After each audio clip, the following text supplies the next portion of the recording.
Sábado 20 de janeiro.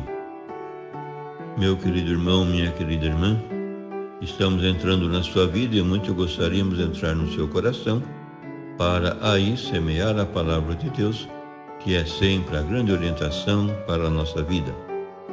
Nesse sábado da segunda semana do tempo comum, a liturgia nos apresenta o Evangelho de São Marcos, capítulo 3, versículos de 20 a 21.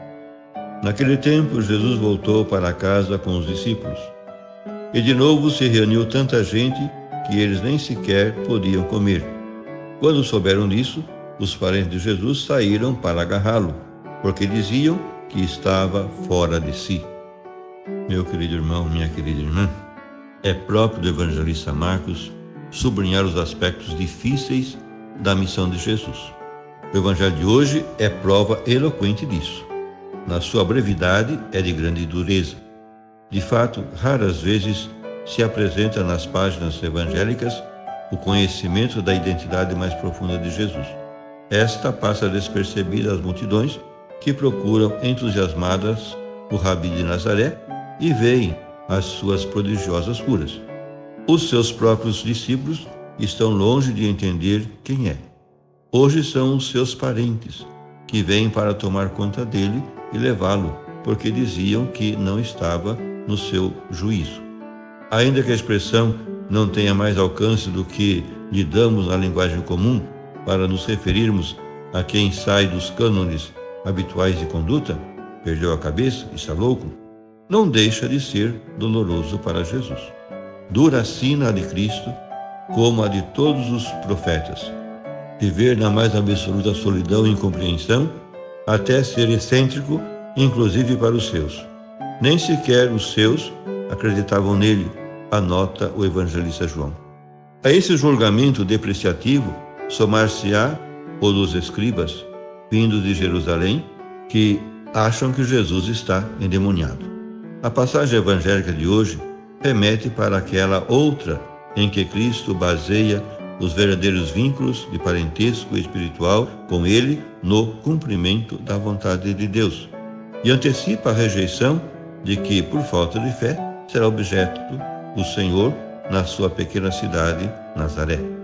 Naturalmente que não podia estar no seu juízo, isto é, em consonância com os critérios em uso, quem no discurso da montanha proclama o paradoxo das bem-aventuranças, chamando felizes aos pobres e perseguidos pelo reino de Deus, quem manda dar a outra face ao que nos esbofeteia, quem propõe o perdão das injúrias e o amor ao inimigo em vez da vingança, quem entende a autoridade como serviço e não como poder, quem dá sem medida e cura toda a gente sem pedir nada em troca. A incompreensão generalizada de que Jesus foi objeto, por parte dos chefes do povo, da grande massa dos seus próprios parentes e inclusive dos seus discípulos antes da ressurreição, alerta-nos sobre o perigo de incompreensão atual de Cristo. Hoje, como então, a sua pessoa é bandeira discutida e suscita diversidade de reações segundo o conhecimento que dele se tem. Nos extremos estão a rejeição ou a indiferença de muitos e o seguimento incondicional de outros tantos. E no meio, a grande massa cujas motivações religiosas são equívocas, ou pelo menos imaturas, por desfocagem da imagem de Deus. Por tudo isso, o crente autêntico sofrerá também incompreensão. Terá de remoer muitas vezes em silêncio o peso da sua fé e verá a sua esperança sujeita à prova. Não é fácil assimilar muitas páginas do Evangelho em que aflora a divina loucura de Jesus. Por isso, os cristãos que levaram a sério o Evangelho, os santos de todos os tempos, tiveram que ouvir a mesma censura que ele, está louco. Como tal, foi tido pelos seus, incluindo seu pai, rico comerciante, Francisco de Assis, quando, lendo o Evangelho, sem glosa nem comentário, se desposou com a pobreza evangélica, loucamente apaixonado por ela. Contudo, nós, como os parentes de Jesus, queremos reduzir aos limites do razoável a chama abrasadora do Evangelho, a radicalidade do seguimento de Cristo e o escândalo da cruz.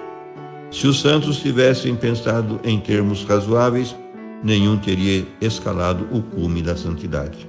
E se nós nos empenhamos em não arriscar as nossas seguranças razoáveis, não iremos muito longe como discípulos de Jesus, porque infelizmente o razoável, o comum, o que se suporta, o que toda a gente faz, não passa da mesquinha mediocridade. Por fim, rezemos. Nós te bendizemos, Deus nosso Pai, por tantos loucos que há no mundo ao estilo de Jesus, enamorados do Evangelho, dos pobres, marginalizados e famintos, dos párias, leprosos, drogados, alcoólatras, dos prostituídos, criminosos, dementes e enfermos. Todos eles são continuadores e testemunhas admiráveis da loucura pelo divino de Jesus, a loucura do amor. Dá-nos, Senhor, fé e amor suficientes para conhecer a personalidade fascinante de Cristo, nosso modelo, para que, ultrapassando os limites do razoável, alcancemos pelo menos a fronteira do indispensável. Amém. E a você, meu querido irmão, minha querida irmã, que me acompanhou neste encontro com a Palavra de Deus, desça sobre ti a bênção de Deus Todo-Poderoso, Pai e Filho e Espírito Santo. Amém.